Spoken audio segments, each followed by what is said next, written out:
Dear students, this is Praveen Kumar Agarwal from Management Department. Welcomes you in my today's lecture of Principles of Economics. In today's lecture, we will discuss upon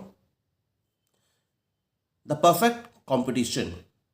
जैसा कि previous lecture में हमने classification of market को study किया था और उसमें हमने नंबर ऑफ सेलर्स या कंपटीशन के बेसिस पर मार्केट को दो पार्ट्स में डिवाइड किया था.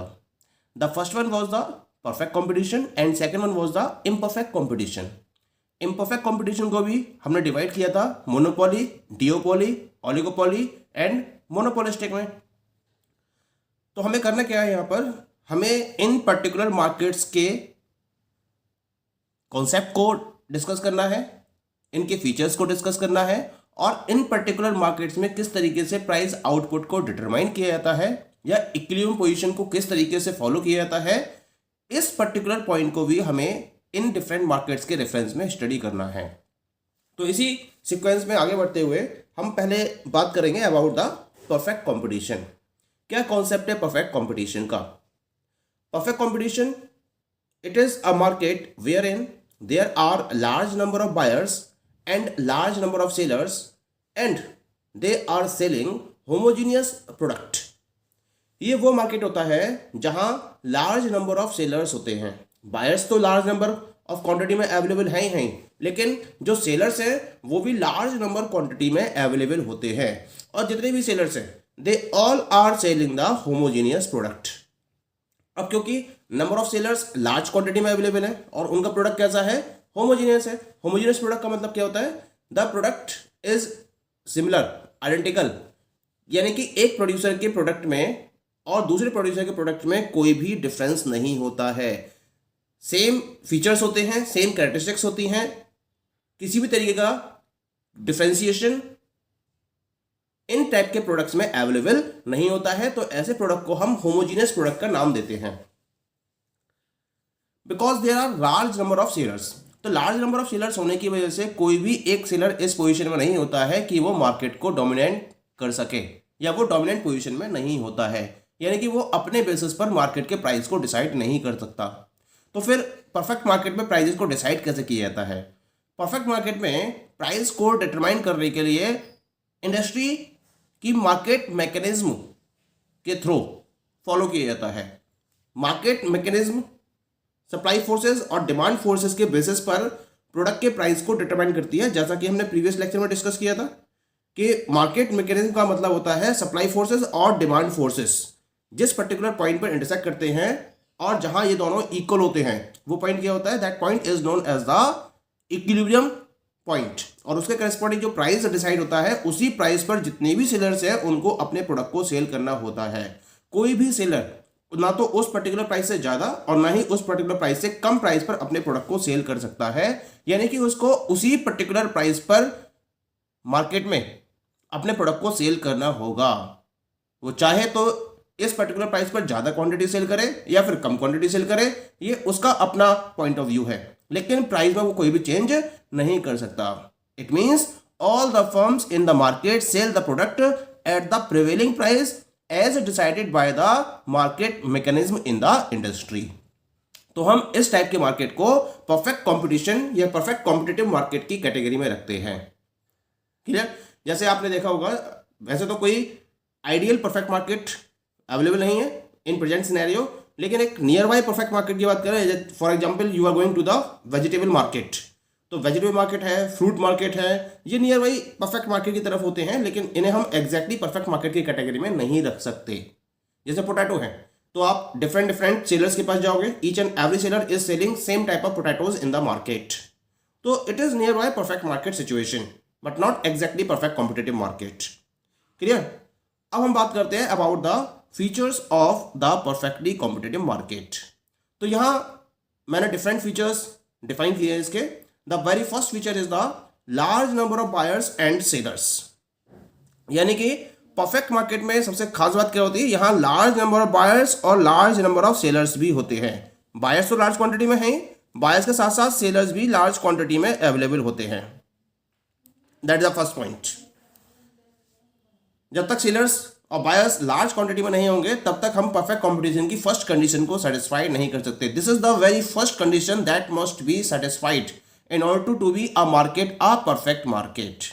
किसी भी मार्केट के लिए परफेक्ट मार्केट होने के लिए ये सबसे पहली कंडीशन है कि उस मार्केट में लार्ज नंबर ऑफ सेलर्स की अवेलेबिलिटी होनी चाहिए. क्लियर. सेकंड पॉइंट की तरफ मूव करते हैं. Second point is homogeneous product. Homogeneous product क्या होता है? जैसे मैंने पहले भी डिस्कस किया था इसके कॉन्सेप्ट में कि होमोजीनियस प्रोडक्ट का मतलब होता है कि जो डिफरेंट प्रोड्यूसर्स है मार्केट में उनके प्रोडक्ट में किसी भी तरीके का कोई भी डिफरेंशिएशन नहीं है. यानी कि एक प्रोड्यूसर जो प्रोडक्ट प्रोड्यूस कर रहा है वही प्रोडक्ट सेम फीचर के साथ में, सेम क्वालिटी के साथ में, सेम कैरेक्टरिस्टिक्स के साथ में दूसरा प्रोड्यूसर भी प्रोड्यूस कर रहा है और जितने भी प्रोड्यूसर्स हैं वो उसी टाइप के प्रोडक्ट को प्रोड्यूस कर रहे हैं. किसी के प्रोडक्ट में कोई भी डिफरेंशिएशन नहीं है. तो जब डिफरेंशिएशन नहीं होता है तो हम ऐसे प्रोडक्ट को होमोजीनियस प्रोडक्ट का नाम देते हैं. Point is clear. तो जब तक होमोजीनियस प्रोडक्ट में डीलिंग नहीं हो रही है तब तक वो परफेक्टली कॉम्पिटिटिव मार्केट नहीं होगा. तो ये दो मैंडेटरी कंडीशंस होती हैं परफेक्ट कंपटीशन में. लार्ज नंबर ऑफ सेलर्स होने चाहिए और प्रोडक्ट कैसा होना चाहिए? होमोजीनियस प्रोडक्ट होना चाहिए. That is clear. Now we come to the third point. The third point is the free entry and free exit. Free entry free exit का मतलब क्या है? ये जो पर्टिकुलर इंडस्ट्री होती है परफेक्टली कॉम्पिटिटिव इंडस्ट्री, इसमें रिसोर्सेज को लेकर कोई भी बाउंडेशन नहीं होती है. यानी कि अगर आपके पास रिसोर्सेज कम क्वांटिटी में अवेलेबल है तो आप स्मॉल लेवल पर अपने बिजनेस यूनिट को इन इंडस्ट्री में स्टार्ट कर सकते हो. जरूरी नहीं है कि आपको इंडस्ट्री में अपने फर्म को ऑपरेट करने के लिए लार्ज नंबर ऑफ रिसोर्सेज की ही रिक्वायरमेंट है. जब आप आना चाहो तब आप इन पर्टिकुलर इंडस्ट्री में अपने ऑपरेशंस को या अपने बिजनेस को स्टार्ट कर सकते हो. इसके लिए कोई भी बाउंडेशन नहीं होती है. किसी भी तरह का कोई भी रेस्ट्रिक्शन इम्पोज नहीं किया जाता है. ना ही कोई गवर्नमेंट रेस्ट्रिक्शंस होते हैं, ना ही कोई इंडस्ट्री या किसी पर्टिकुलर फर्म के द्वारा क्रिएट किए गए रेस्ट्रिक्शंस होते हैं. फ्री एंट्री है. और जब आपको लगता है कि आपको अपना बिजनेस रन नहीं करना है इस इंडस्ट्री में तब आप एग्जिट भी कर सकते हो. अपने बिजनेस ऑपरेशन को क्लोज करके इस इंडस्ट्री से अपने बिजनेस को हटा सकते हो. आप यहां से एग्जिट कर सकते हो जब चाहो तब. कोई भी बाउंडेशन नहीं होती है किसी भी तरीके की. That is the third feature. Now the fourth feature is absence of government regulations. इस टाइप के मार्केट में the main point is considered कि गवर्नमेंट का कोई भी रेगुलेशन नहीं होना चाहिए. There is no government regulation in such type of industry. Government किसी भी तरीके से इस मार्केट की डिफरेंट एक्टिविटीज में इंटरफेयर नहीं करती है.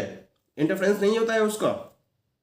जो इंडस्ट्री है वो मार्केट मैकेनिज्म के बेसिस पर अपने प्रोडक्ट को सेल कर रही होती है.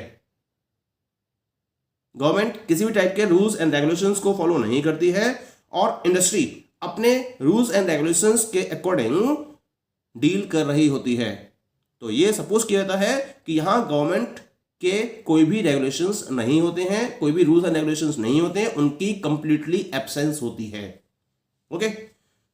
The next point, fifth point is perfect mobility of factors of production. यानी कि इन पर्टिकुलर मार्केट में फैक्टर्स ऑफ प्रोडक्शन की परफेक्ट मोबिलिटी होती है. क्योंकि आपको क्या रखना है?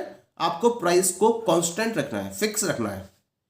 अच्छा, अगर फैक्टर्स ऑफ प्रोडक्शन क्या होते हैं? पहले तो ये बात करते हैं. फैक्टर्स ऑफ प्रोडक्शन का मतलब होता है वो सारे इनपुट्स जिनके हेल्प से कोई भी पर्टिकुलर फर्म अपने प्रोडक्शन को पॉसिबल कर पा रही है. जैसे लैंड है, रॉ मटेरियल है, लेबर, कैपिटल, ये सब क्या है? These all are the factors of production. Economics की लैंग्वेज में इन्हें हम फैक्टर्स ऑफ प्रोडक्शन का नाम देते हैं, जैसा मैंने आपसे थर्ड यूनिट में डिस्कस किया था. अब अगर इन फैक्टर्स ऑफ प्रोडक्शन की परफेक्ट मोबिलिटी नहीं होगी तो उसका असर किस पर पड़ेगा? प्रोडक्शन कॉस्ट पर पड़ेगा. और हम यहाँ क्या करते हैं? प्रोडक्शन कॉस्ट को ऑलमोस्ट एक लेवल पर मेंटेन करते हैं और ये मानते हैं कि हर किसी की प्रोडक्शन कॉस्ट उसी लेवल पर फॉलो हो रही होगी. तो उसके लिए हमें फैक्टर्स ऑफ प्रोडक्शन की परफेक्ट मोबिलिटी रखनी होगी. जब फैक्टर्स परफेक्टली लेवल पर अवेलेबल होंगे, यानी कि ऑर्गेनाइजेशन को बहुत ज़्यादा एफर्ट नहीं करने पड़ेंगे. जिस प्लेस पर यूनिट एस्टेब्लिश्ड है उसी प्लेस पर प्रॉपर क्वांटिटी में फैक्टर्स अगर अवेलेबल है तो इसके लिए जो उसकी कॉस्ट है, यानी कि जो प्रोडक्शन कॉस्ट है, वो उसकी मिनिमम लेवल तक पहुंच जाएगी और उसके अकॉर्डिंग वो इंडस्ट्री के द्वारा डिटरमाइन किए हुए प्राइस पर अपने प्रोडक्ट को सेल करने की पोजीशन में होगा. अदरवाइज नहीं होगा. The point is very clear. यानी कि परफेक्ट मोबिलिटी बहुत जरूरी है अगर मार्केट को परफेक्टली कॉम्पिटिटिव होना है उस केस में। The next one is that is the perfect knowledge. Perfect knowledge का मतलब क्या है? मार्केट में कौन कौन अवेलेबल है? एक तो बायर्स है और दूसरे सेलर्स है। यानी कि यहां बायर्स को सेलर्स के बारे में कंप्लीट इंफॉर्मेशन होती है और सेलर्स को भी बायर्स के बारे में कंप्लीट इंफॉर्मेशन होती है। That is the very must condition. यानी कि बायर्स को यह पता है कि मार्केट में कितने नंबर ऑफ सेलर्स हैं और हर सेलर किस पर्टिकुलर प्राइस पर अपने प्रोडक्ट को सेल कर रहा है। तो यहां जो सेलर है वो बायर्स की इग्नोरेंस के बेसिस पर ज्यादा प्राइस पर प्रोडक्ट सेल करने की पोजीशन में नहीं होता है इस पर्टिकुलर पॉइंट के बेसिस पर, क्योंकि यहां कंज्यूमर कंप्लीट इंफॉर्मेशन रखते हैं। यानी कि जो बायर्स हैं उनके पास कंप्लीट इंफॉर्मेशन होती है कि this is a perfect market which is running at this particular prevailing price as decided by the market mechanism in the industry. और इसी पर्टिकुलर प्राइस पर वो क्या करते हैं? सेलर से प्रोडक्ट परचेज करते हैं। उसमें प्रेशर भी नहीं डालते हैं कि इस प्राइस को कम किया जाए। जो प्रिवेलिंग प्राइस है उसी प्राइस पर वो परचेज करने की पोजीशन में होते हैं और सेलर भी उनसे चीट नहीं कर सकता। इसके साथ साथ सेलर्स को भी पता होता है, बायर्स के बारे में कंप्लीट इंफॉर्मेशन होती है और वो अपने पर्टिकुलर प्रोडक्ट को उस पर्टिकुलर प्राइस से कम प्राइस में सेल नहीं कर सकता। यानी कि दोनों किसी भी पर्टिकुलर इंफॉर्मेशन से अलग नहीं होते हैं, दोनों को एक दूसरे के बारे में कंप्लीट इंफॉर्मेशन होती है, मार्केट के बारे में कंप्लीट इंफॉर्मेशन होती है। ऐसा इस टाइप के मार्केट में कंसीडर किया जाता है। क्लियर? और हम लास्ट पॉइंट की बात करते हैं, that is the absence of selling and transportation cost. क्योंकि जब गुड्स को मूव कराया जाएगा तो ऑब्वियस है इसमें ट्रांसपोर्टेशन कॉस्ट इन्वॉल्व होगी, सेलिंग कॉस्ट इन्वॉल्व होगी। अगर आपको प्रोडक्ट को कंज्यूमर्स तक भेजना है, कंज्यूमर्स को इन्फॉर्मेशन देनी है, उनको कम्युनिकेट करना है अपने प्रोडक्ट के बारे में, तो यहां यह सपोज किया जाता है कि सेलिंग और ट्रांसपोर्टेशन कॉस्ट नील होती है। यानी कि आपने जो गुड्स हैं वो जब कंज्यूमर्स तक अवेलेबल कराए और प्रमोशन पर जो अमाउंट खर्च किया तो आप प्रमोशन पर कोई पैसा खर्च नहीं करते हो। ऑटोमेटिकली कंज्यूमर्स को आपके प्रोडक्ट के बारे में इंफॉर्मेशन होती है और वो अपनी तरफ से एफर्ट करते हुए आपसे प्रोडक्ट को परचेज करते हैं। ये ऐसे इस मार्केट में कंसीडर किया जाता है क्योंकि सेलिंग कॉस्ट और ट्रांसपोर्टेशन कॉस्ट को नील रखा जाता है।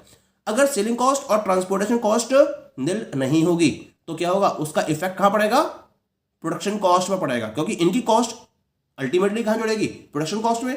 तो प्रोडक्शन कॉस्ट क्या आएगी? ज्यादा हो जाएगी। अब अगर प्रोडक्शन कॉस्ट ज्यादा होगी तो अलग अलग प्रोडक्शन यूनिट के हिसाब से ट्रांसपोर्टेशन कॉस्ट में डिफरेंशिएशन होगा।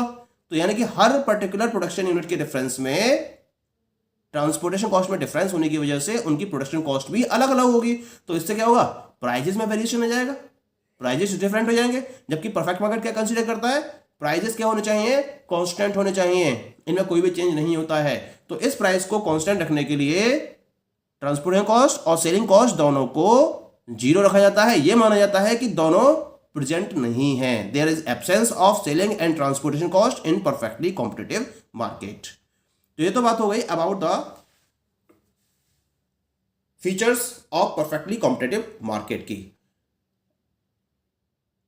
नेक्स्ट लेक्चर में हम डिस्कस करेंगे अबाउट द इक्विलिब्रियम और price output determination of perfectly competitive firm. Okay, thank you.